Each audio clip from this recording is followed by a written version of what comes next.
tecnología, en mano de obra, están más avanzados, ¿no? Pero entonces aquí la labor de nuestro equipo como Turner es reviso cuáles son esas prácticas internacionales de las cuales puedo ayudarme, pero veo la posibilidad y la viabilidad del mercado mexicano, porque no puedes implementar todo, entonces buscas un balance para que el proyecto saque el mejor provecho. Hay una distancia en los sistemas, en la tecnología con México, pero pues ahí va. Mi nombre es Andrés Torres y tengo que advertirte algo. Estás a punto de escuchar los casos de éxito de los gigantes de la construcción, líderes de esta industria que tenemos 3 características en común. Número 1, muchísima hambre para acceder a más y a mejores proyectos. Número 2, los gigantes nos juntamos con otros gigantes. Y número 3, una visión de ciudades de primer mundo en América Latina. Así que si no tienes una mentalidad lo suficientemente grande, este no es el canal para ti. Pero si tus sueños no tienen límites, te damos la bienvenida a la comunidad número 1 de constructores hispanohablantes, los gigantes de la construcción.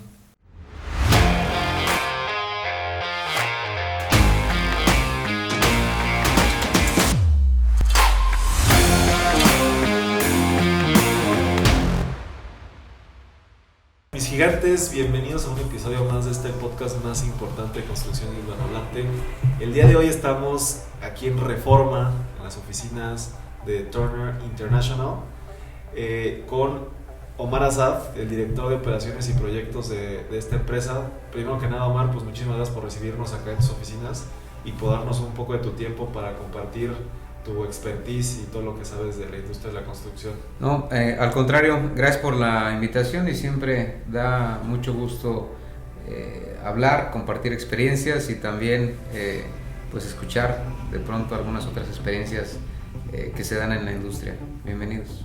Muchas gracias Omar, y pues nada, aquí sí estamos ya con el casco curiosamente al lado de tu proyecto, que está muy curioso que tengas aquí la oficina y te haya tocado un proyecto al ladito. Así es. Creo que eso es una bendición en la industria de la construcción, que luego siempre tienes que andar viajando.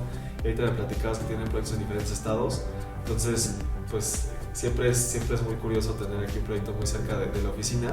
Y bueno, me gustaría presentarte rápidamente. Sé que eres ingeniero civil del Politécnico Nacional. Correcto. Tienes estudios también en el Instituto Tecnológico de la Construcción y en el Project Management Institute. Vi en tu trayectoria en LinkedIn que pasaste literalmente por todo este proceso de tradicional, por así decirlo, de la industria de la construcción, ¿no? Ajá. Que eres residente de obra, superintendente de obra, después estabas en la parte de control, después administración en control y después ya llegaste a la dirección de proyectos. Entonces me gustaría que nos platicaras un poquito cómo ha sido tu trayectoria profesional, pues desde que estabas en la carrera o a lo mejor desde antes de la carrera, cómo fue que tomaste la decisión de entrar a esta industria y pues en específico siempre me gusta preguntar cuál era la visión o cuál era el sueño en aquel entonces, ¿no? de ser constructor o de transformar pues de cierta forma la forma en la que las personas viven, ¿no? Pues mira, en realidad a mí siempre me sentía atraído tenía 3 temas que llamaban mi atención. Uno era todo lo que era mecánico, lo que representaba armar, desarmar, hacerlo funcionar. Mi abuelo es mecánico, entonces ahí tuve mucha influencia de él y me encantaba. A mí me encanta meterme a las herramientas, agarrar el taladro.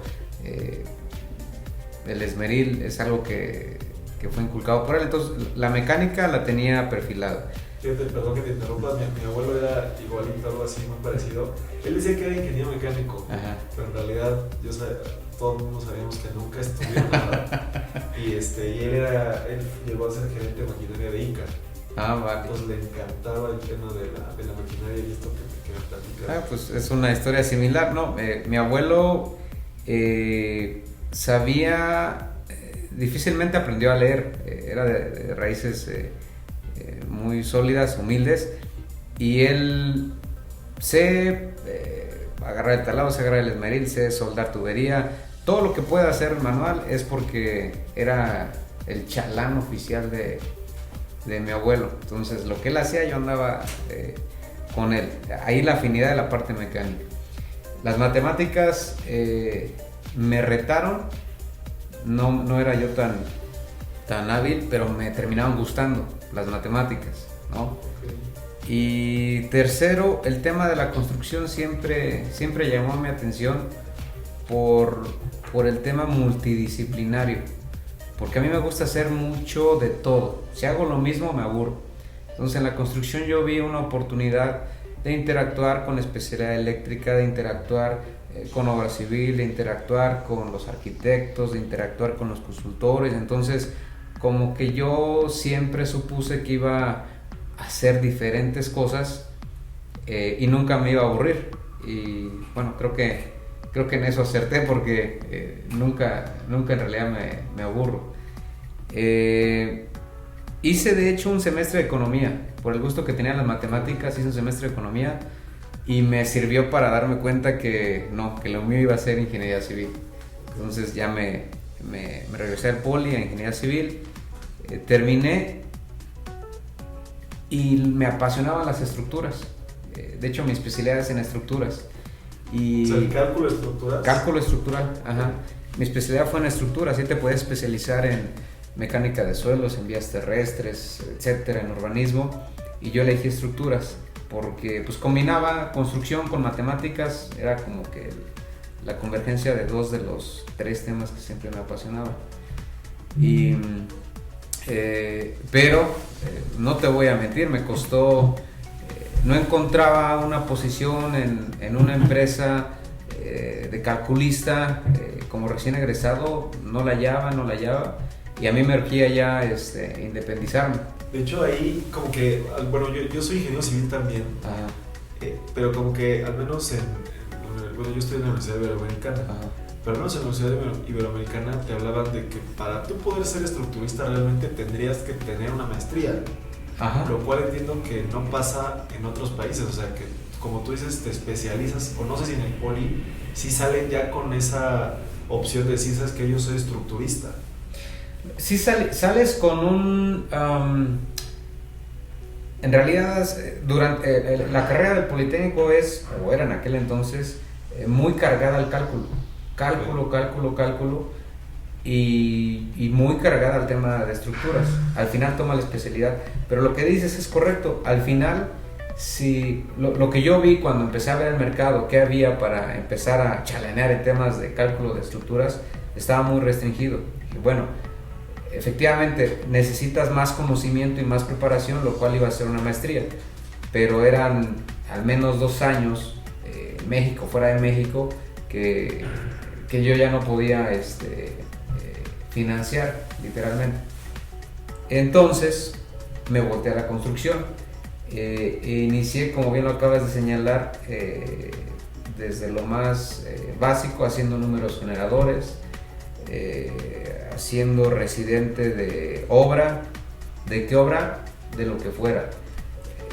Banquetas, pavimentos, infraestructura. Que por cierto, me prometí nunca más hacer una restitución de agua potable aquí en la Ciudad de México. Espero nunca volver a hacerlo, casi me linchan. ¿Por qué? Pues una vez era un 24 de diciembre y dejé era el responsable, yo dejé a 2 colonias sin agua. Entonces imagínate, ¿no? Uno tiene la intención, pero estás haciendo el cambio de tubería, no llegó la válvula, no podías abrir el paso del agua hacia esas colonias. Ya. Y la gente estaba mi enardecida. Me cuenta una historia, bueno, también algo similar, que mi padre tuvo la fortuna de ser de las empresas que más obra ejecutan en el Centro Nacional de las Artes. Ajá. Y ahí también me cuenta que pues tenían que hacer algo con el drenaje. Ajá. Y rompieron el drenaje sin querer. Ajá. Y inundaron la colonia, creo que es la Country Club ahí detrás del Centro Nacional de las Artes. Ajá. Y también se metieron en un broncón. Pero digo, al final resolvieron, pero creo que sí ese tema de los drenajes en una ciudad con tantos temas como la Ciudad de México puede ser complejo, ¿no? De hecho, todo lo que es el subsuelo en la Ciudad de México, es un reto la coordinación, los registros de instalaciones existentes, es un tema. Pero sí, el tema del agua potable es un tema y me respeto para quien lo lleva, ¿no? Bueno, y así supe que lo mío no iba a ser la obra pública, ¿no? Okay. Estuve residente haciendo generadores, como te comentaba. Después de la mejor, yo creo que más o menos estuve 2 años en esas funciones y después entré a la maestría en construcción. Estaba yo en administración de la construcción. Quería yo complementar. Yo noté que cuando salí del Politécnico tenía mucho conocimiento en temas de cálculo, en temas técnicos, en temas de especificación, pero en tema administrativo estaba yo, me sentía yo súper verde. Me metí a esa maestría para complementar esa parte y no me fue tan mal, complementó ese conocimiento que carecía yo y ahí pude seguir trabajando. Entonces trabajaba y estudiaba en ese inter, ¿no? Creo que falta un poco también de eso en la carrera de ingeniería civil, ¿no? No sé qué opinas tú. Yo el otro día estaba pensando, había una materia que se llama gerencia de proyectos en mi carrera y después de un tiempo pues, era una materia muy complicada, muchas personas reprobaban, pero se basaba en resolver problemas en Excel. Ajá. Pero yo después de un tiempo me di cuenta que eso no tiene nada que ver con gerencia de proyectos. O sea, la parte de gerencia de proyectos es verdaderamente pues, ver todo el proceso de administración de una obra, desde el prediseño, diseño, preconstrucción, hace rato me comentabas, preconstrucción y construcción, o sea, todo y postconstrucción. Todos esos procesos son los que debería de verse en una materia de gerencia de proyectos.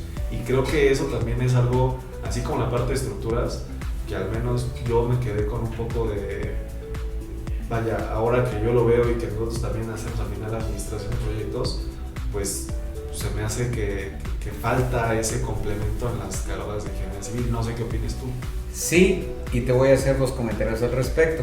Bueno, entonces, ya estaba mal con la parte técnica, ya estaba mal con la parte administrativa, pero me faltaba algo que conectara ambos temas. Y fue que hice la especialidad en gestión de proyectos, precisamente para conectar la parte técnica con la parte administrativa. Ahora, lo que acabas de comentar no se limita a la construcción. De hecho, a mis hijos, ¿no? De 8, 9 y 4 años, les enseñan, y como a muchos otros pequeños les enseñan en la escuela, pues las matemáticas, la historia, español, lo que quieras. Pero también se les debe de enseñar de proyectos. Tienen que entender el valor de hacer un plan, de que ese plan le ponen objetivos, esos objetivos le ponen recursos y se convierte en un proyecto. Entonces, no solo en la carrera, contestando lo que comentas, no solo en la carrera, sino a lo largo de toda la preparación académica y escolar de una persona, le va a agregar un gran valor que maneje proyectos. Y ya si después vas a hacer te vas a dedicar a la construcción, te va a ayudar mucho. Pero si vas a ser contador, pues ya sabes que cada año vienen las auditorías, te va a permitir planear los tiempos, planear los recursos, va a haber un inicio, va a haber un pico, va a haber un fin y va a haber un entregable. Si eres contador, si eres civil, si eres arquitecto, el tema de gestionar un proyecto te va a ayudar. Y complementando la respuesta es sí, en el Politécnico te enseñan a ser muy buen técnico, pero falta ese complemento, gestionar un proyecto, entenderlo, hacer un programa, hacer un cronograma de obra, ¿no? Y que ese cronograma, esa secuencia constructiva se va a hablar con un flujo y que ese flujo no representa necesariamente el valor de producción. ¿Por qué? Porque hay divorcio del anticipo con la producción, lo tienes que ir monitoreando. Entonces, la respuesta sin ninguna duda es sí. Necesitamos preparar no solo a los universitarios. O sea, un tema cultural también. Sí, tema cultural. Hoy en día tengo la fortuna de ayudar ahí con mi granito de arena en el tema de académico. Me gusta cada vez que se puede dar conferencias, cada vez que se puede participar en ciertas cátedras, y desde hace 12 años yo doy una cátedra de gestión de proyectos. ¿En el Poli o en dónde? No, en La Salle. Okay. En La Salle, es que dudé porque los primeros 5 años estuve en Unitec y los siguientes 7 años ya estuve en La Salle. Okay. Una a la semana, es como de hobby, ¿no? Ahí es la influencia de mi madre, que fue ella 30 años maestra de secundaria. Entonces es el otro ambiente en el que crecí, ¿no? Okay. Bueno, y regresando a lo que comentabas es, sí, después empiezas a ver obra, ¿no? Y empiezas a interactuar. Algo que me gustaba mucho es interactuar con la gente, con el maestro, con el chalán, te platicas y te sorprendes de las historias que hay detrás de cada persona que está trabajando en la construcción. Después más o menos de esos 2 años fue que entré a una desarrolladora, el Grupo Marmos. Okay. Y ahí me tocó igual entender el negocio, entender la empresa, un control de proyectos. Después unos 2-3 años gerente de proyectos. Ahí hace esta sociedad con Turner para atender, hacen un joint venture para atender proyectos precisamente como BVA. Y yo paso a esa sociedad específicamente para BVA. Y pues de BVA tuve la gran fortuna de estar desde el inicio hasta exactamente el último día, y siempre les digo que es mi gran orgullo, es mi ópera prima, es el resultado del esfuerzo de un gran equipo multidisciplinario, y anécdotas que no hubo en ese proyecto, ¿no? Ese proyecto para mí pues fue una catapulta, porque me abrió un horizonte de conocimiento, de oportunidades, de entendimiento del negocio, entendimiento de proyectos. Me terminé enamorando de la construcción vertical, ¿no? Y de ahí, después de haberme quedado como director de ese proyecto, Turner me hace el ofrecimiento de venirme como director de operaciones de Turner en México. Y de ahí a ver un proyecto, otro, y a llegar al día de hoy. Oye, qué interesante, Omar. Tenemos ahí unas preguntas, como te platicaba, en el torno del presente, ya esto del Turner. Pero nada más para terminar esta parte, la verdad es que en tu currículum, o más bien en tu LinkedIn, no había visto esta parte de BBVA. Entonces me gustaría que nos platicaras un poco, pues, cuáles fueron los retos más importantes, o a lo mejor ahí alguna de las anécdotas, o lo que no se te haya quedado grabado de todo el proceso de esa construcción. Me imagino que hubo puntos en los que pues, estabas bastante presionado, estresado, me imagino, en un proyecto tan grande, no sé, ¿qué nos puedas compartir? Híjole, pues anécdotas hay muchísimas y de todo tipo, de verdad. Uno de los pendientes que tengo en algún momento tengo la intención de escribir un libro de el anecdotario. Pero sí hubo momentos muy, muy complicados, porque un proyecto de esa envergadura, de ese tipo, de esa magnitud, para mí fue como así. Imagínate que estás en un auditorio, hay un escenario, abren la cortina y te avientan y sale, canta. Y a veces así me sentí como, ¿y aquí qué hago? ¿Por dónde? Sí, sé de un motogenerador, pero nunca me imaginé un motogenerador del tamaño de mi casa, ¿no? De mi departamento. Fue un reto específico, un reto particularmente grande. El tipo de estructura, me acuerdo mucho, uno de los principales temas fue la estructura. Oye, Omar, porque me tocó un cambio de directores de BVA, y fuimos equipo de transición entre esas dos direcciones que tuvo ese proyecto. Y me acuerdo que llegando me dice: mira, Omar, necesitamos corroborar el presupuesto, tenemos tanto para hacer este proyecto, ayúdanos a corroborar si es viable ese presupuesto. Y me acuerdo que el principal tema fue la estructura, y como Pareto dices, a ver, ¿cuál es el 20% de los insumos que te inciden el 80% del costo? Y lo primero que tomas es la estructura, ¿no? Tomo el teléfono para llamar a Altos Hornos de México: oye, fíjate que tenemos una estructura que lleva placas soldadas de 6 pulgadas de grosor, y apenas estaba terminando yo de decir eso, y me decía: no, sabes que no estás bromeando, Eso no lo encuentras ni en México, ni en Estados Unidos, ni en el mundo. En la especificación de ese acero efectivamente no la encontrábamos. Entonces, ¿cómo podías cotizar algo que en el mercado no existía? Después de idas y vueltas, gran parte del acero se consiguió, uno en Ucrania, otro en Estados Unidos, pero porque se hicieron reingenierías para que las placas que hoy ves como parte de la estructura fueran compuestas en sándwich. En lugar de que tuvieras una placa de 6 pulgadas, pues 2 de 3 pulgadas, ¿no? Y venía el segundo tema. Tus columnas son hechas de las placas que te acabo de mencionar. Ahora, ponles un armado, ¿no? Un acero reforzado como un núcleo a esas placas, ¿no? Y adentro de ese entramado de acero, ponles una viga IPR. Y entre la viga IPR, el acero de refuerzo y el acero estructural, vacíale concreto de 500 kilogramos centímetros cuadrados.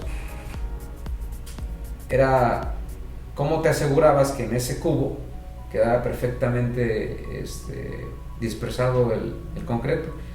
Y por el entramado del acero de refuerzo, pues tenías que pedir, obviamente, componentes especiales a la mezcla del concreto. Y además eran columnas muy particulares que no existía en el mundo, ningún laboratorio, ningún libro, ningún manual que te dijera esto te resiste 2 horas al fuego, ¿no? Entonces una pieza en particular se tuvo que probar para que efectivamente no solo resistía 2, resistía muchísimas más. ¿Pero es un tema de un incendio? Ajá, okay. Sí. Y a nivel mundial te piden 2 horas. Aquí en la Ciudad de México el reglamento en aquel entonces eran 3 horas. Porque la infraestructura para atacar un incendio es más lenta. Más lento. Ahora, no son 3 horas para que el elemento sea deformado o que pierda sus propiedades. Son 3 horas a partir de que el fuego toca la superficie y lo que tarda en llegar al acero, ¿no?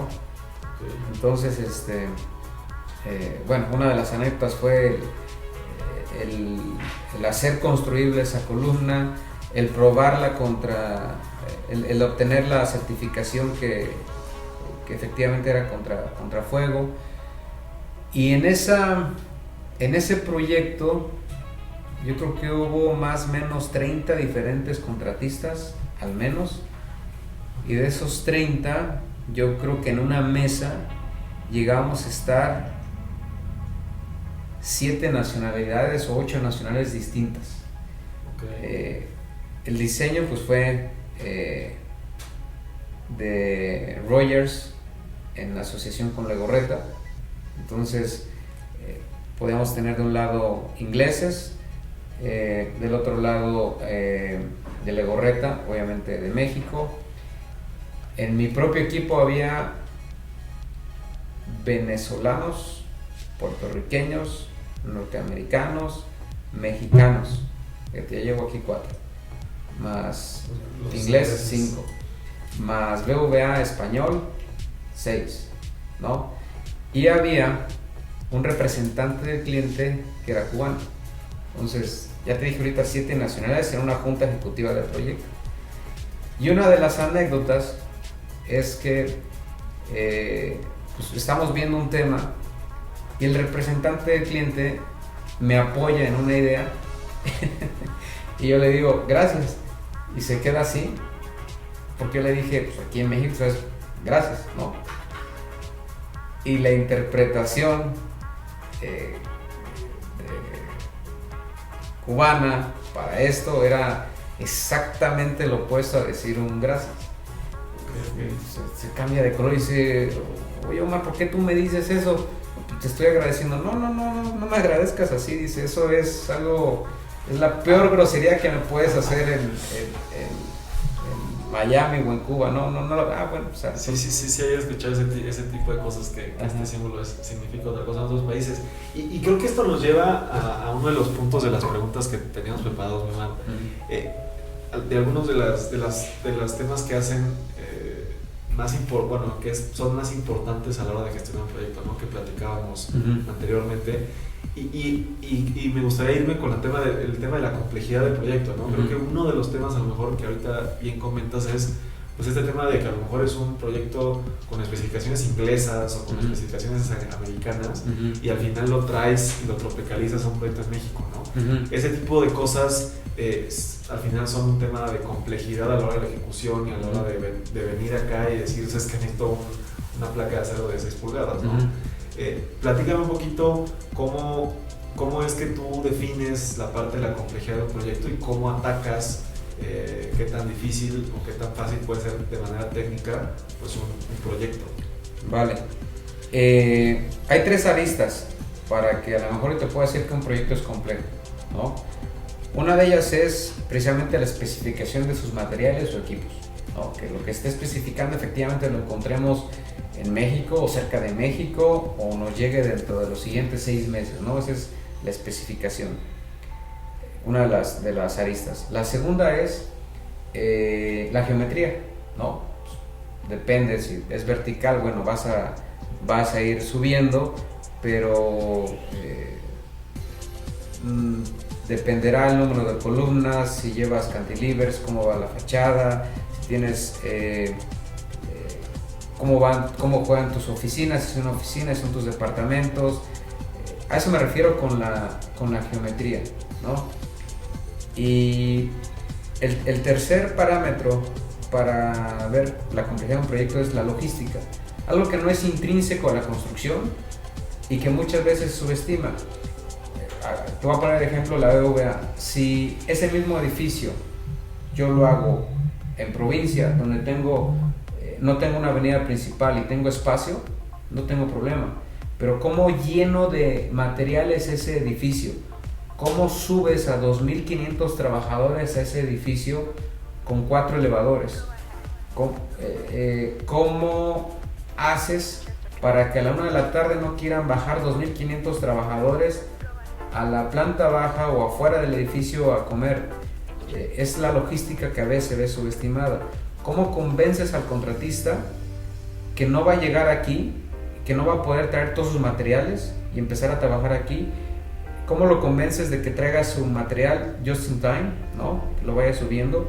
¿Cómo lo convences de que traiga a los obreros ya listos para trabajar, ya con su ropa de seguridad, su equipo de seguridad, su casco, para que llegue y lo subas al nivel y que sus herramientas las dejen en los pisos en los que van a trabajar y no lo típico que llego a planta baja, me cambio, agarro el elevador, subo, es la 1 de la tarde, bajo, salgo a comer? Esa es la logística que le da su complejidad también. Si al lado de donde estás construyendo tienes un restaurante al aire libre que está operando, si tienes una de las vialidades principales que no puedes cerrar, ¿cómo alimentas ese edificio de suministros? Entonces, contestando tus preguntas, depende de la especificación, de la geometría y de la logística según su ubicación, el que esa construcción sea de alta complejidad o media complejidad. Oye, me parece muy interesante estos temas y me hablabas que ustedes en Turner funcionan como construction manager, ¿no? Y ustedes se encargan de proyectos, o sea, me decías preconstrucción y construcción, obviamente postconstrucción, ¿no? Pero este tipo de cuestiones, obviamente tú las tienes que visualizar desde la preconstrucción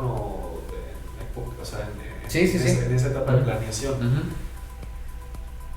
¿Cómo lo hacen ustedes? O sea, ¿tienen un checklist para ver este tipo de cosas y que no se les vaya ningún tipo de detalle? ¿O cómo es ese proceso para darte cuenta si vas a necesitar, como bien decías, 3 elevadores o 4 elevadores?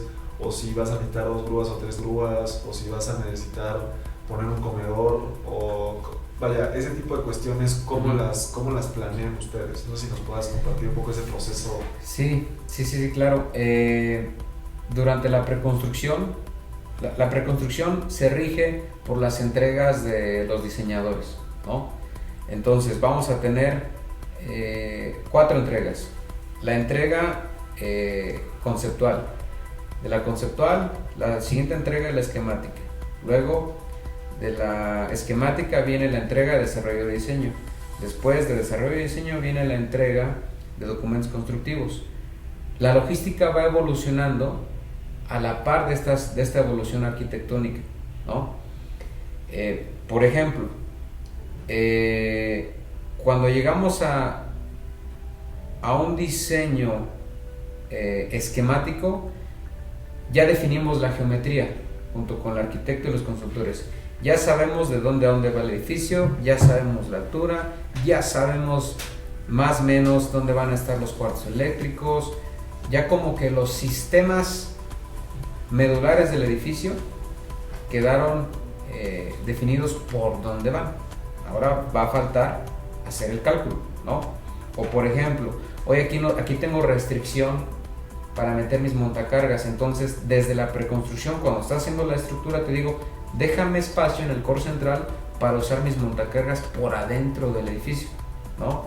O en aquel entonces nos tocó ser precursores de este sistema en México, que era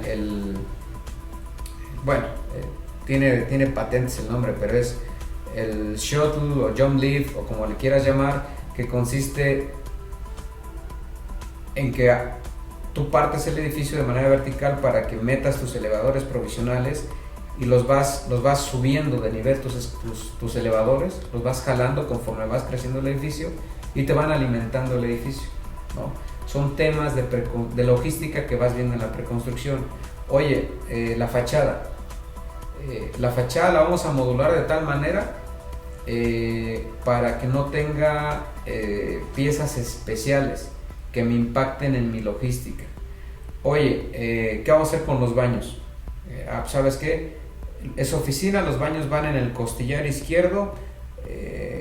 A lo mejor puedes decidir prefabricar parte de esos baños en taller para únicamente llegar y montarlos, como les tocó hacer a nuestros colegas de Turner en el Wilshire en Los Ángeles. Todo el costillar que tiene de baños, todo está prefabricado fuera. Entonces son temas que vas viendo oportunidades en la preconstrucción. Es que ahí me llama mucha atención de empresas internacionales como Turner, entiendo yo muchas gringas que vienen a México, pues que sí tienen como una visión de hacer las cosas diferente que las empresas mexicanas, ¿no? No sé qué opinas de ello, o sea, y que siento que todavía hay, aparte de un tema de poco profesionalización que medio ya lo platicamos, pues también siento que hay una forma diferente de ejecutar los proyectos en Estados Unidos que en México, ¿no? Es una realidad. Orden, calidad y todo eso. Es una realidad, y pues en tecnología, en mano de obra, están más avanzados, ¿no? Pero entonces aquí, sobre todo, la labor de nuestro equipo como Turner es reviso cuáles son esas prácticas internacionales de las cuales puedo ayudarme, pero veo la posibilidad y la viabilidad del mercado mexicano, porque no puedes implementar todo. Entonces buscas un balance para que el proyecto saque el mejor provecho.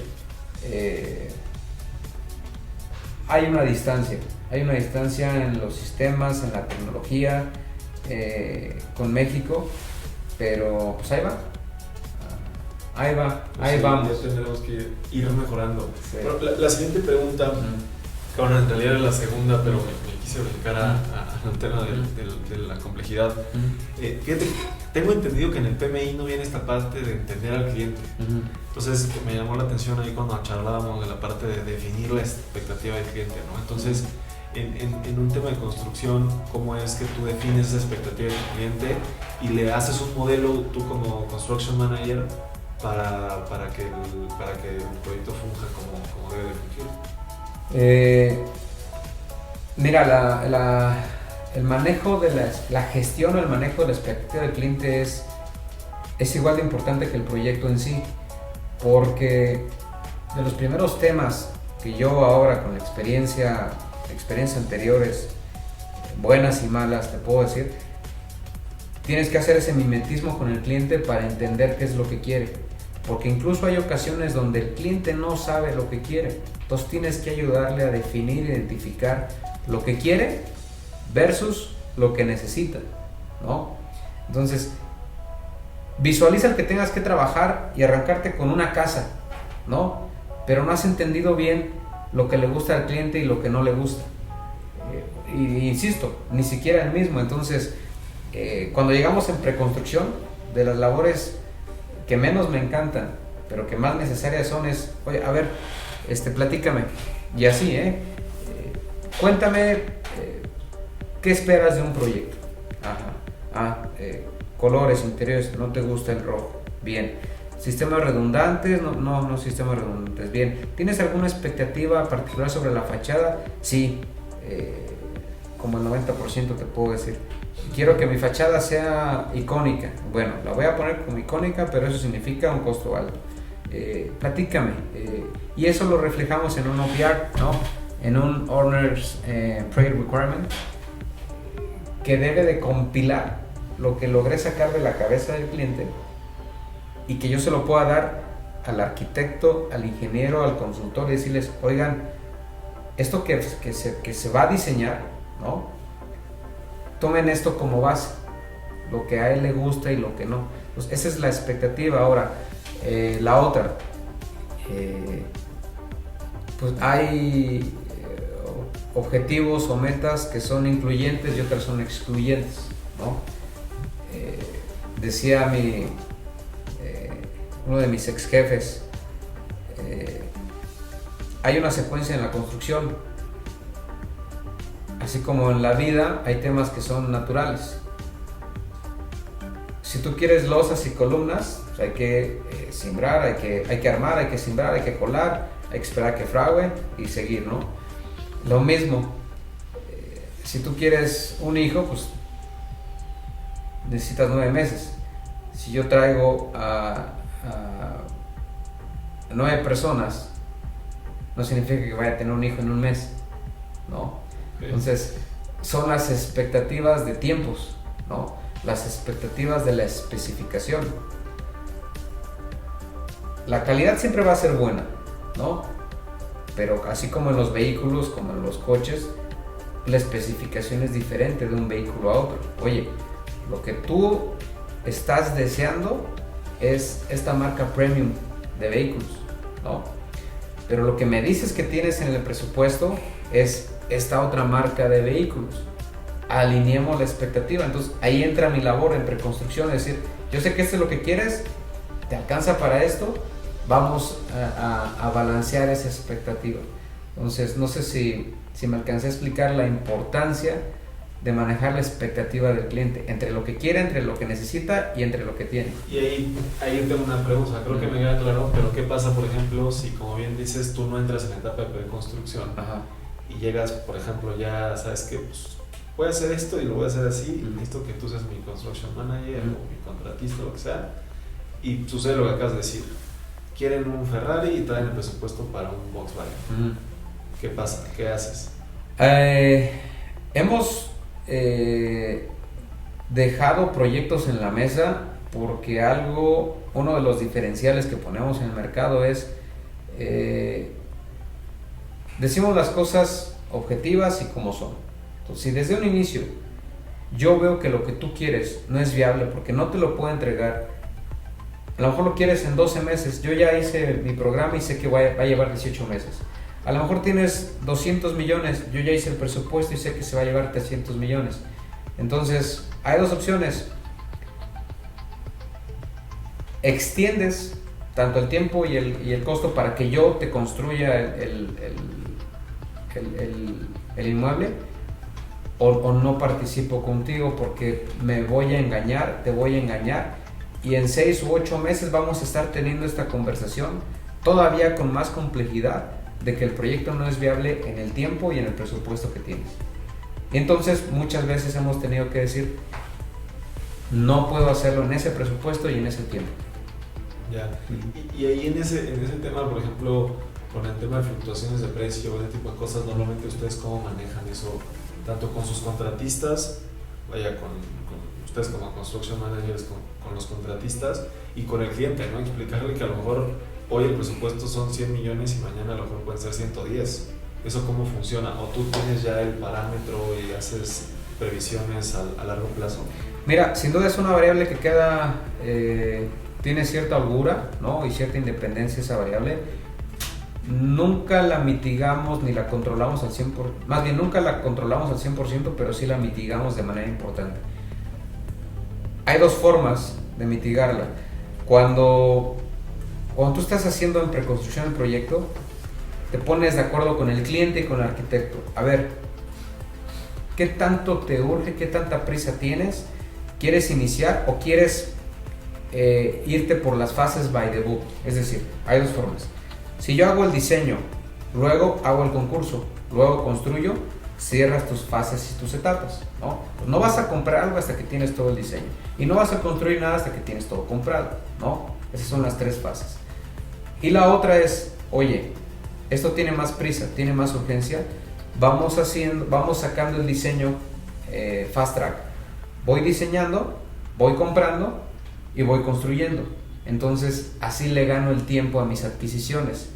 Y nosotros lo que hacemos en la preconstrucción, le decimos al cliente, oye, estos 10 insumos tenemos que asegurarlos lo más pronto posible. Entonces no tenemos que esperarnos a tener todo el diseño para congelar esos precios. Entonces salimos al concreto, salimos al acero, amarramos la fachada y ya con esos temas ya controlamos de manera importante la fluctuación de los insumos, la fluctuación del tipo cambiario, por ejemplo, ¿no? Okay. Eso es antes de iniciar el proyecto. Ya durante la vida del proyecto, pues lo único que siempre recomendamos es adquirir un seguro por tipo cambiario, ¿no? Y que los contratistas que van a trabajar con nosotros, que ellos también tengan un seguro o un derivado sobre sus insumos principales. Ok, mira, eso nunca lo había escuchado. O sea, eso seguro para decir, ¿sabes qué? Si sube el precio del dólar, por lo tanto sube el acero, pues a mí me cubras el precio del dólar que yo tenía cuando lo empecé a comprar. Y tienen cierta cobertura esos seguros. Okay. De hecho, ya hay un par de veces que nos sacan de un apuro con ese tipo de seguros. Mira, está interesante, es muy buen tip ese. Y bueno, la cuarta pregunta sería el tema de los equipos de trabajo. Fíjate que la semana pasada publicamos una entrevista justamente que veíamos el tema de la construcción. Al final es un servicio, ¿no? O sea, estás dando un servicio de alto valor agregado en el cual pues le estás dando al final estás, por así decirlo, inclusive así lo mencionábamos en ese episodio, estás rentándole los cerebros de tu personal para que el proyecto salga en tiempo y forma y con todo lo que planeas y con todo este tipo de cosas, ¿no? Entonces, me gustaría saber tú cómo gestionas y cómo formas equipos de trabajo para tus proyectos de construcción. Es uno de los 3 retos, sin duda, el armar ese equipo, y es muy complejo porque en la parte de dirección necesitas ponerte a veces un poquito el chaleco de ver la psicología social, ¿no? De entender que cada elemento de tu equipo tiene una formación diferente, ¿no? Tiene ideas diferentes, pero tienes que hacer un core, algo en lo que todos sean común. En los ideales, en los objetivos, en el trabajo en equipo, en el compromiso, ¿no? Si tú logras ese core, mitigas la personalidad que cada quien tiene, ¿no? Ya sabes, en todos los equipos, pues el alegre, el serio, el optimista, el pesimista, todo eso pasa a segundo término cuando tienes ese core de valores compartidos. Y tienes que darte el tiempo para escuchar, los temas que cada quien trae. Tienes que darte el tiempo para preguntar cómo estás hoy, cómo te sientes, cómo está la familia. No podemos ser autómatas, objetivos y robots en decir este es un proyecto y se va a hacer. Al final somos personas, somos humanos y tienes que estar balanceando esa gestión con los diferentes miembros del equipo propiamente. Pues me gusta, fíjate que hay una frase que ahora te escuchaba que dicen que tu equipo es bueno, no sé, tan listo, por así decirlo, no me acuerdo exactamente cómo es la frase, pero es tan listo como tu eslabón más débil. Y por ejemplo, en el caso de la industria de la construcción, pues normalmente, o sea, obviamente con todo respeto que tú fuiste, yo también lo he sido, residentes de obra, ¿qué pasa, no? Que a lo mejor tienes un equipo directivo muy bueno, pero tu residente de obra no fue tan bueno, y por ejemplo hizo una cuantificación mal, que decías, ¿no? Que empiezas con cuantificaciones, ganado, etcétera. Pues le va a llegar a lo mejor una requisición a tu gerente de compras, que puede ser el mejor gerente de compras, y cuando él vaya y compre y negocie un precio buenísimo, sí, no sé qué, pero llega el material, o no llegó con la especificación bien porque el residente la puso mal, o no llegó con el suficiente, no era la cantidad suficiente porque la cuantificó mal, ¿no? Entonces, ese tipo de cuestiones, ¿cómo manejas tú estos niveles al final? Es decir, pues, el residente, el superintendente, gerentes, ese, por así decirlo, la base de la pirámide, ¿cómo la manejas? Fíjate qué bueno que lo mencionas por dos razones. Somos completamente atípicos porque no trabajamos en pirámide.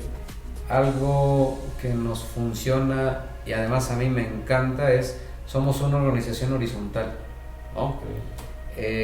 Los derechos y obligaciones que tengo yo los tiene el residente, viceversa. Cada quien, entendemos que todos tenemos diferente nivel de experiencia, ¿no? Porque la experiencia te la dan los años y la exposición al proyecto.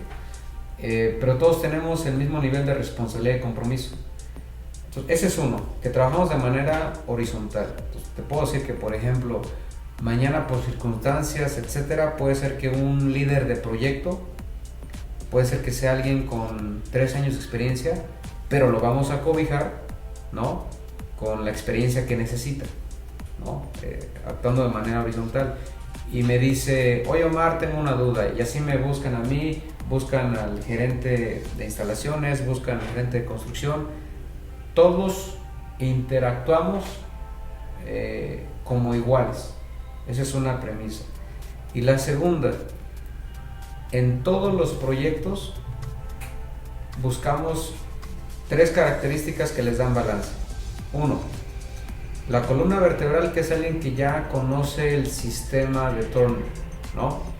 Que entiende nuestro nivel de exigencia, nuestro nivel de transparencia, entiende que si hay un problema levanta la mano y lo dice, entiende que si hizo algo mal dice, oye, me equivoqué, porque en ese momento vamos a ayudarlo, a diferencia de esconderlo y no decir nada y a ver si se dan cuenta, ¿no? Claro. Entonces, 2, equipo joven, con energía, con ímpetu, que tradicionalmente los de menos años son los que mejor manejan la tecnología, ¿no? Y colegas de mucha experiencia, ¿no? Como digo yo, los de más suerte de cabello blanco, los de menos suerte sin cabello, ¿no? Yo estoy en el segundo grupo.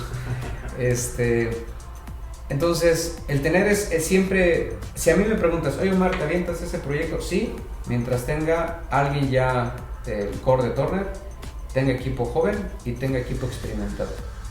Siempre balanceado, siempre. Y así le das oportunidad siempre a la nueva generación. El equipo de más seniority comparte y es un equipo muy nutritivo, muy nutritivo al final. Entonces, horizontal y nutrido el equipo entre experiencia y energía, para mí es la clave del éxito. Me gusta, creo que son buenos tips para el tema de gestión de equipos. Y bueno, la última pregunta de estas 5, mi querido Omar, pues ¿cuál es el futuro de Turner? No sé si nos puedas compartir qué proyectos tengan en puerta, y pues un poco cuál es la visión de la empresa para los próximos años en México, y también de manera tú personal, obviamente profesional, ¿cuáles son tus objetivos en los próximos años? Bien, mira, ahorita como coincidencia, fíjate, en Malasia, que tuve oportunidad de estar en ese proyecto, está entregándose el segundo edificio más alto del mundo. Entonces, está el Burj Khalifa, que mantiene ahorita su posición, y Ahora está PNB,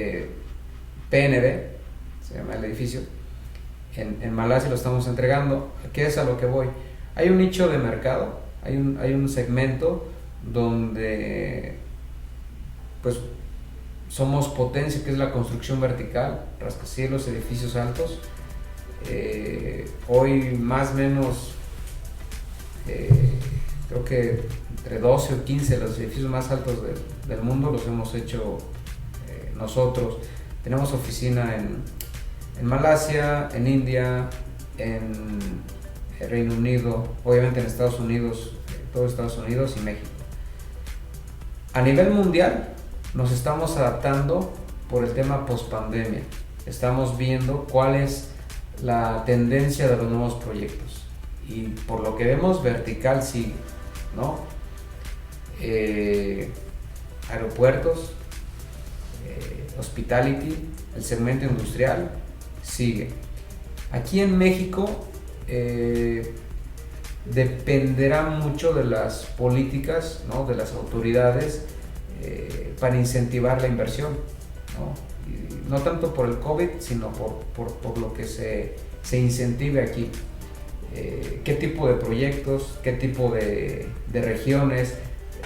Vemos oportunidad de región de inversión en la región del sureste. Vemos el hospitality, el segmento hotelero como un buen segmento a seguir incursionando. Oficinas menos, residencial renta nos hemos convertido pues, prácticamente en especialistas, porque es como se parece más a manejar un hotel, ¿no? Construir un hotel que construir la vivienda clásica para venta, ¿no?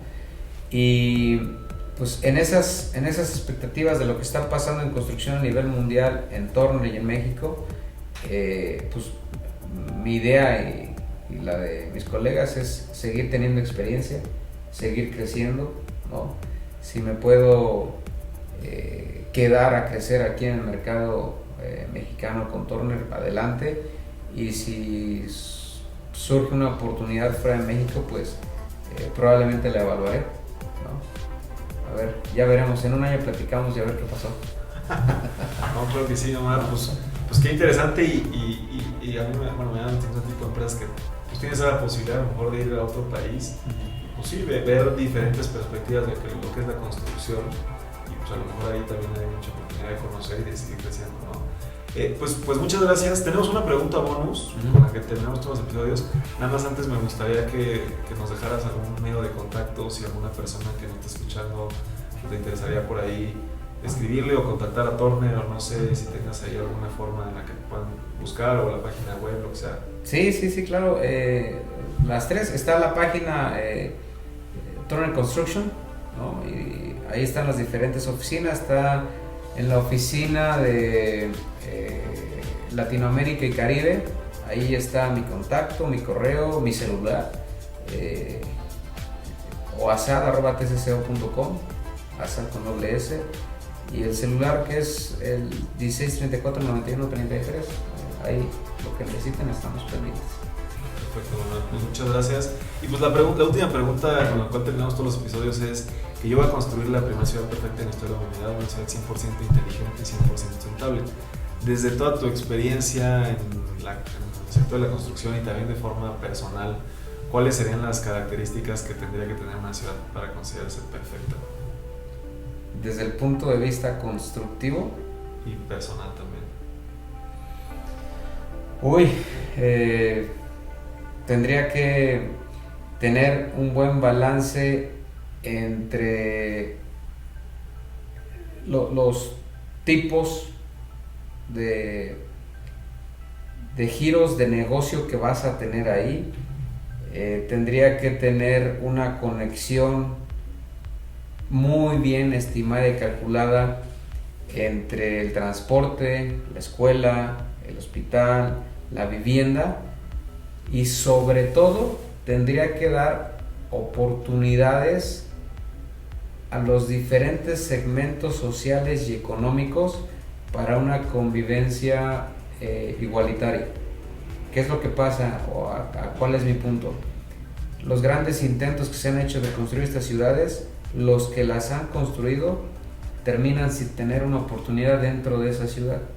Entonces a mí me encantaría ver un condominio donde está el director corporativo de una compañía y donde está el maestro albañil que le tocó participar en la cimentación de ese edificio.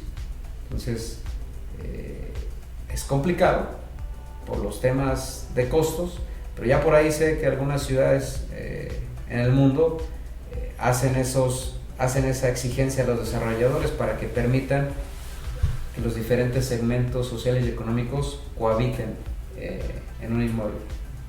Mira, me gusta ese tema y creo que está interesante encontrar esa forma, ¿no? Porque que no suceda como acá en México, que de repente tienes una zona a lo mejor con un poder adquisitivo muy alto, pero que todas las personas que trabajan ahí vienen de otro lado muy lejos y entonces eso genera pues mucha contaminación en la huella de carbono para llegar, malestar en las personas por ese traslado, etcétera, etcétera, que bueno, sabemos que es un problema acá en la Ciudad de México. Pues ahora sí que, mi querido Omar, pues muchísimas gracias. No sé si quieras concluir con algo la entrevista. No, al contrario, agradecerte el tiempo y aquí estamos, a las órdenes, ¿vale? De lujo, pues ya te estaremos ahí mandando el episodio y pues siempre decimos que ya lo eras, pero aquí nos gusta proclamarte un gigante de la construcción. Hombre, muchas gracias. Gracias y aprovecho para agradecer siempre a todo el equipo. Me considero afortunado de personas magníficas, especialistas, conocedoras. Yo admiro a todos y a cada uno de los participantes del equipo que hoy me toca encabezar, ¿sabes? Mira, qué bien, y pues saludos ahí a todos los que se quedan hasta el final del episodio del equipo de Torneon. Pues muchas gracias a todos los gigantes y nos vemos muy pronto con un episodio nuevo.